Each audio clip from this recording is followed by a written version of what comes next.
Pasamos a otro gran bloque que hemos englobado en forma de hepatobilio pancreático. De ellos, la más importante es la patología de la colelitiasis, porque es la que más se pregunta en el MIR. De ella mucho de esto os lo explicarán en digestivo, porque nos combinamos en el tratamiento. Es muy importante que identifiquéis las estructuras del tracto biliar, que las tengáis muy bien en mente, de manera que tenemos como vía biliar intrahepática la vesícula, el cístico y el hepático común con el de la rama derecha y la rama izquierda. Y extrahepático tenemos el colédoco, que termina a nivel de la ampolla de váter, donde se junta con el conducto de Wirsum procedente del páncreas, y terminan ambos en la ampolla de váter en la segunda porción del duodeno. Muy bien. Dentro de la colelitiasis hay que saber cuándo hay indicación de operar un paciente que tiene piedras en la vesícula. Siempre que sea sintomática en forma de cólico biliar, colecistitis aguda, colangitis, coledocolitiasis, pancreatitis aguda. Siempre que haya tenido algún síntoma originado por esas piedras de la vesícula, es indicación de quitar la vesícula. Dentro de las asintomáticas, solo quitaremos aquellas que presenten posibilidad de complicación, o bien porque tenga unos cálculos muy grandes o muy pequeños que puedan hacer que se puedan tener complicaciones con más frecuencia. También se quitan las colelitiasis en pacientes muy jóvenes, en niños o jóvenes muy jóvenes, por el riesgo de desarrollar complicaciones a lo largo de su vida. También quitamos las colelitiasis asintomáticas si existe riesgo de neoplasia. Entre ellos, pues cuando nos hablen de un antecedente, de una anomalía congénita de la vía biliar o de una vesícula en porcelana, una vesícula calcificada. Es la prueba de elección, siempre que tratemos cualquier parte de la vía biliar y de entrada, es la ecografía. Bueno, la colecistitis. La colecistitis aguda es un tipo de abdomen agudo que se caracteriza por fiebre, leucocitosis, dolor con irritación peritoneal a nivel del hipocondrio derecho. Es un signo de irritación peritoneal que se llama el signo de Murphy. Se diagnostica con ecografía de abdomen. La mayoría de las colecistitis son litiásicas, aunque debéis conocer que existen un pequeño porcentaje donde son alitiásicas, suelen ocurrir generalmente en enfermos críticamente enfermos críticos, en UBI, traumatizados, grandes quemados. Y también hay otra entidad que es la enfisematosa, que ocurre generalmente en varones diabéticos. De ellas la mayoría son alitiásicas y son producidas por el Clostridium. Estas dos entidades generalmente requieren un tratamiento quirúrgico urgente, mediante una colecistectomía urgente, salvo que estuviera muy malito el paciente, ya vemos que son pacientes graves, y optaríamos por la colecistostomía percutaria. Con respecto al tratamiento quirúrgico el tratamiento de la colecistitis litiásica, que hemos dicho que son la mayoría, es un tratamiento que podríamos englobar que es quirúrgico, porque el tratamiento tiene que pasar por extirpar la vesícula. Optaremos por ese tratamiento quirúrgico de forma urgente, haciendo una colecistectomía laparoscópica, si el paciente tiene bajo riesgo quirúrgico o han pasado menos de 72 horas desde el comienzo de los síntomas.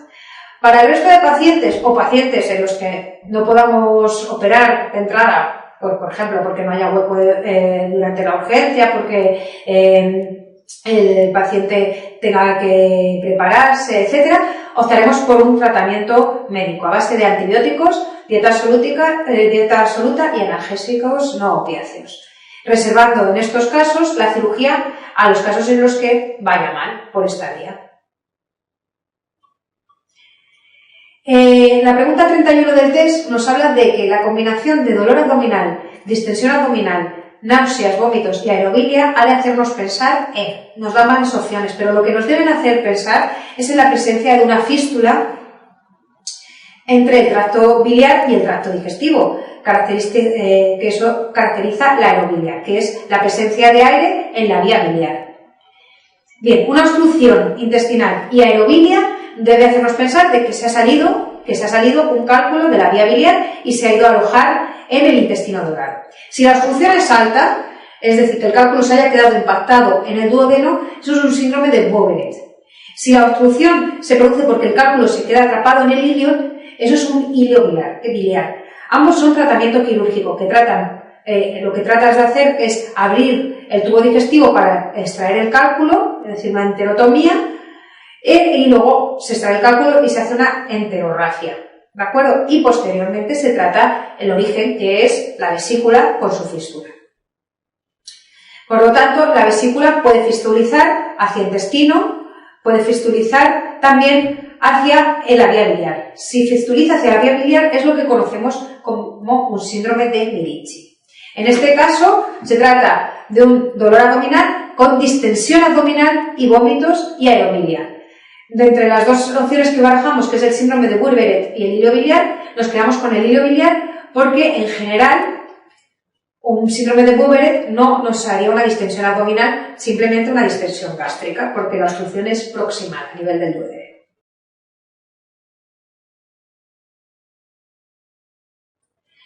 Pregunta 34. ¿Cuál de las siguientes es indicación de cirugía urgente en un paciente de 58 años con antecedentes de herniorrafia, coleritiasis e hipertensión ingresado por dolor abdominal en el mesogastrio sin signos de irritación peritoneal que no cambia con posturas, coloración azulada en los flancos, 12.000 leucocitos, hipocalcemia, amilasa de 3.940, bilirrubina de 1,9 y derrame pleural derecho? Bueno, ante este caso clínico debemos identificar que se trata de una pancreatitis, pues nos eleva la amilasa por encima de 3 veces su rango normal y que encima presenta signos de gravedad, como por ejemplo la coloración azulada de los flancos, la hipocalcemia, etc. Bueno, ¿cómo tratamos una pancreatitis aguda? Debemos conocer que la pancreatitis aguda es una patología de tratamiento médico, se diagnostica clínicamente con unos criterios analíticos y los criterios de Ranson y se trata médicamente dejando al paciente en dieta, analgesia, programando una colecistectomía cuando se resuelva la inflamación. ¿De acuerdo? Si la pancreatitis aguda es grave, aparte del proceso inflamatorio que se está produciendo dentro del páncreas, se está produciendo se están mandando múltiples citoquinas, múltiples sustancias tóxicas para el organismo que nos pueden matar al paciente por un síndrome de respuesta inflamatoria sistémica. Por eso, ante un paciente que presenta criterios de gravedad en la pancreatitis aguda, debe ingresar en una UBI o al menos en una unidad de cuidados intermedios. ¿Cuándo habrá que quitarle la vesícula al paciente después de una pancreatitis aguda? Pues generalmente se programa para cuando han desaparecido todos los síntomas de inflamación y se valorará hacerlo conjuntamente con el pseudoquiste si este apareciera como complicación de la pancreatitis aguda. De forma urgente debemos valorar si el paciente presenta signos de colangitis, de sepsis biliar o una vía biliar dilatada. En este caso se beneficiaría de una CPRE con esfenterotomía en las primeras horas. ¿Cuándo debemos hacer un TAC en un paciente con una pancreatitis aguda grave? Pues si lo realizamos de inicio, lo único que vamos a ver es mucho líquido, es una reacción inflamatoria aguda que empieza a hacer edema, exudado, etc. Con lo cual no va a ser útil.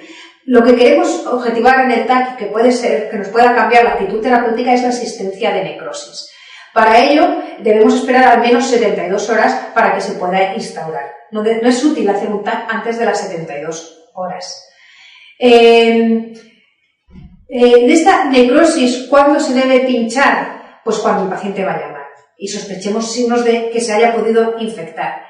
Pues fundamentalmente cuando sea una necrosis muy extensa, porque a mayor necrosis, mayor muerte tisular, más riesgo de infección de ese tejido. Cuando lleve más de 3 o 5 días de un síndrome de respuesta inflamatoria sistémica muy severo que no responde al tratamiento intensivo, o se objetive una elevación persistente de la PCR.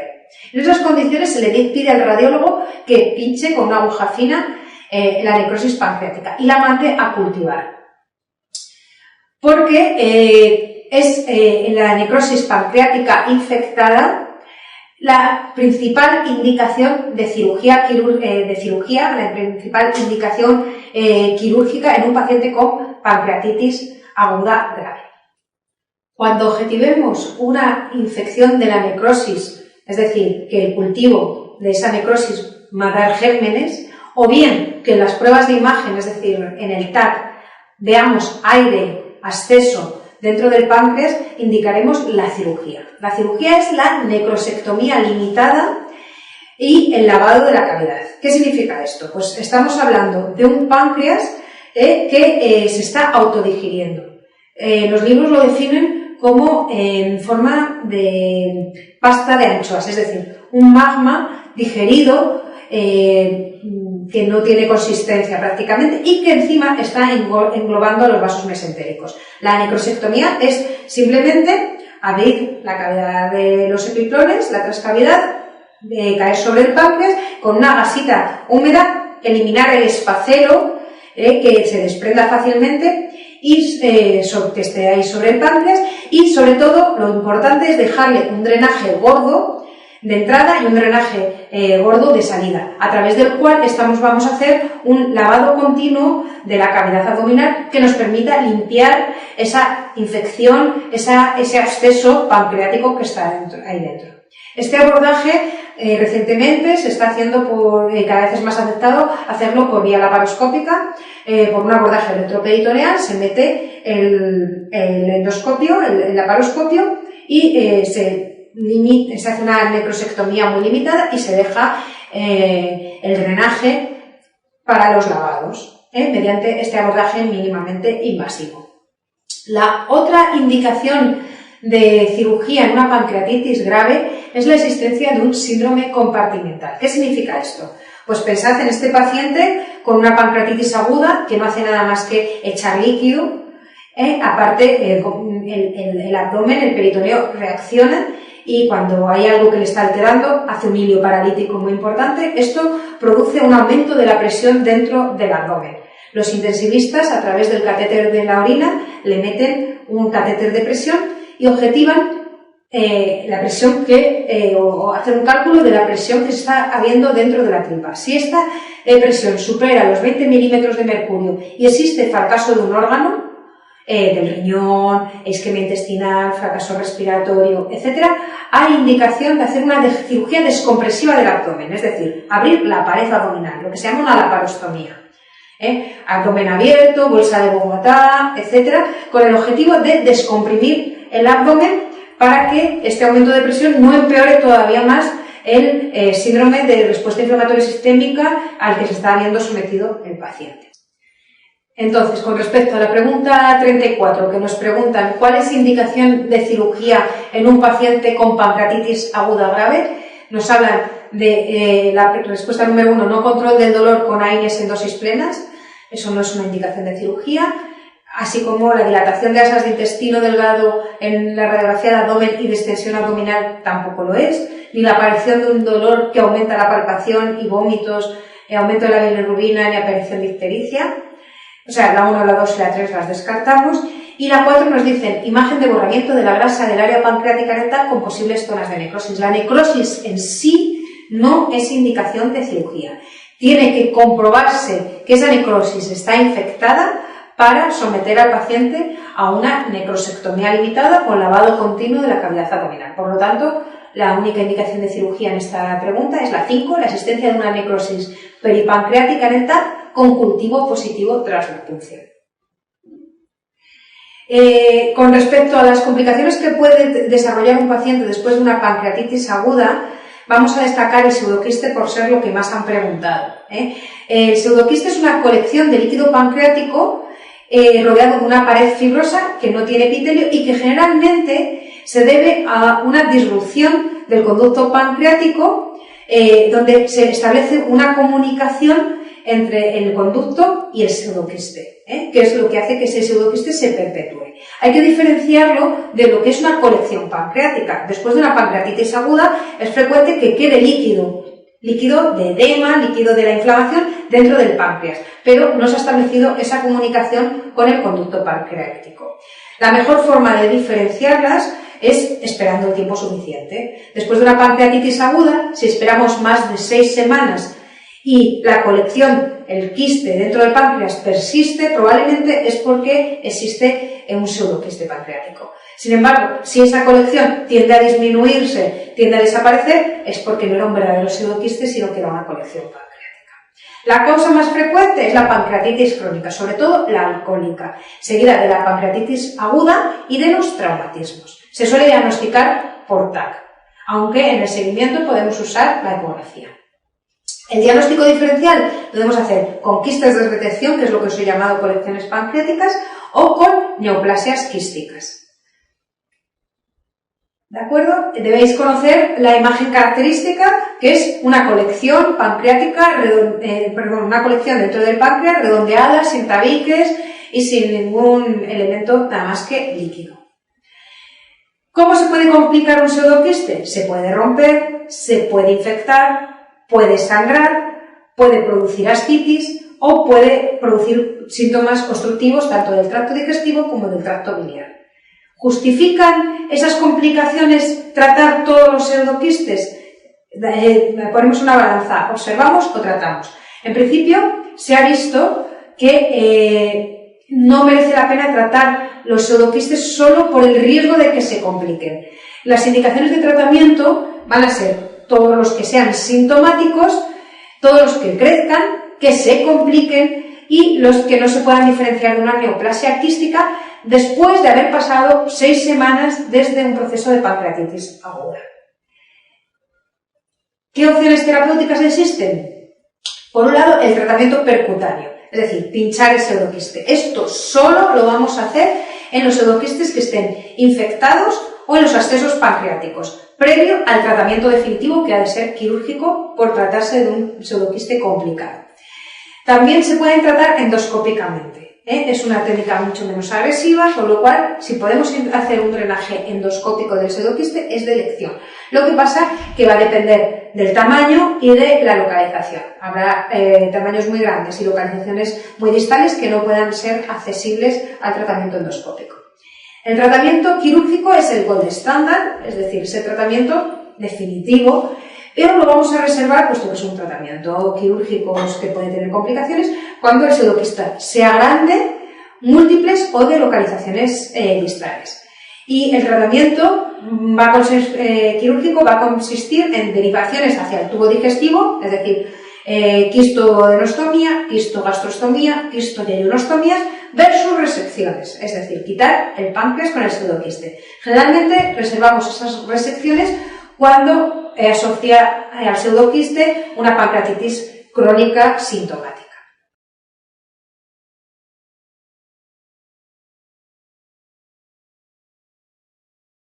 El siguiente apartado que vamos a ver es el tema de las lesiones focales hepáticas.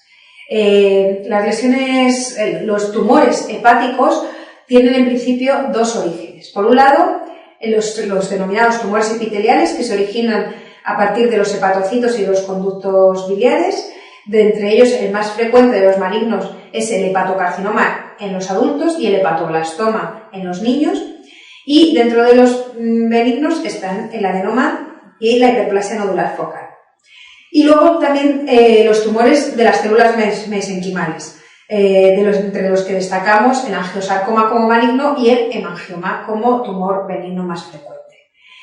Vamos a poder filiar estas lesiones hepáticas en función de la edad, el antecedente o no de hepatopatía, la presencia de una neoplasia conocida o si se trata de un paciente sano. Generalmente las vamos a diagnosticar con un TAC helicoidal trifásico y usaremos la resonancia como diagnóstico de certeza, confirmación ante dudas diagnósticas, etc. La pregunta 39 nos habla de señalar la respuesta falsa respecto al adenoma hepático. ¿Qué debemos saber del adenoma hepático? El adenoma hepático es una lesión que generalmente aparece en mujeres que toman anticonceptivos o en varones que toman anabolizantes. Al ser un tumor que tiene riesgo de malignización y de sangrado, es un tumor que finalmente debe acabar en quirófano. Pero esta cirugía se debe hacer siempre que no remita completamente tras la supresión de un tratamiento hormonal.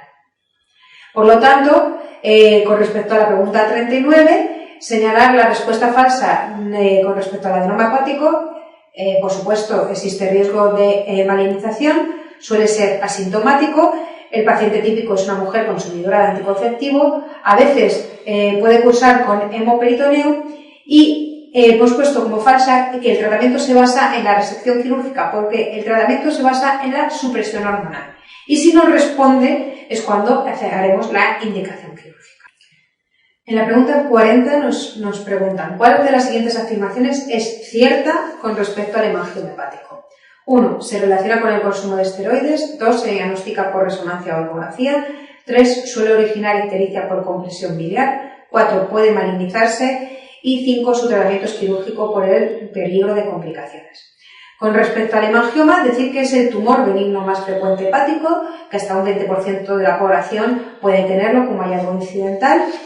Se suele diagnosticar en una ecografía que se haga por otra causa y se confirma generalmente con la resonancia. Suelen ser asintomáticos, no suelen malignizar y solo operaremos si los síntomas es grande o tenemos duda diagnóstica. Por lo tanto, la respuesta correcta es que la única cierta es que se diagnostica por resonancia o ecografía de dos. En la pregunta 41 nos preguntan sobre los tumores hepáticos. Nos piden que señalemos la opción falsa. 1. El tratamiento curativo del hepatocarcinoma es la cirugía. 2. En los hepatocarcinomas irresecables sin enfermedad extrahepática está indicado el trasplante hepático. 3. El cáncer de colédoco se denomina tumor de Klatskin. 4. El angiosarcoma hepático se relaciona con la exposición a cloruro de vinilo. Y 5. El carcinoma fibrolamelar es más frecuente en adultos jóvenes y adolescentes. Repasemos algún concepto con respecto al hepatocarcinoma y a las masas hepáticas. El hepatocarcinoma aparece generalmente sobre hígado cirrótico, hasta un 90% de los casos, y en nuestro medio generalmente es por hepatitis C. Suele elevar la alfa-fetoproteína hasta un 60% y se usa la ECO como método de screening en pacientes cirróticos para detectar la presencia de hepatocarcinomas.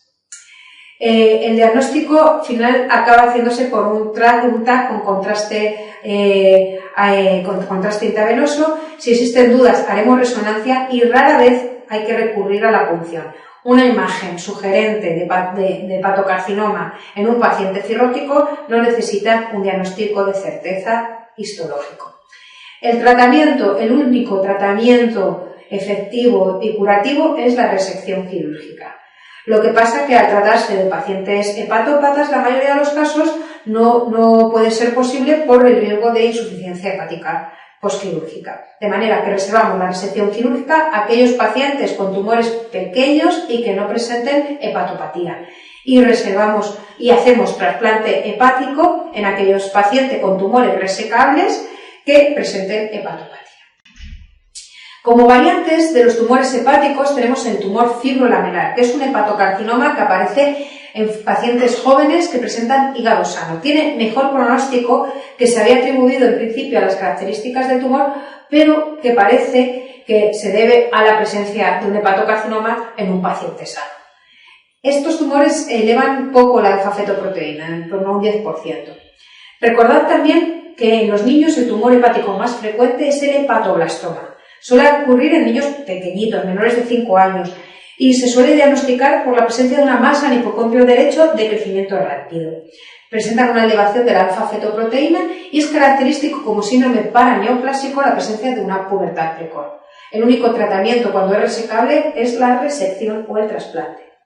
En cuanto al colangiocarcinoma intrahepático o tumor de Klatskin, es un tumor que generalmente debuta en forma de ictericia y dilatación de la vía biliar intrahepática. Es un tumor, gracias a Dios, poco frecuente porque tiene un mal pronóstico y casi siempre es irresecable.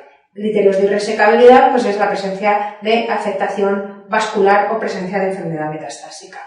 Por lo tanto, la falsa es que el hepatocarcinoma con enfermedad extrahepática no está indicado el trasplante hepático porque es incurable. Es subsidiario solo de un tratamiento paliativo, la 2.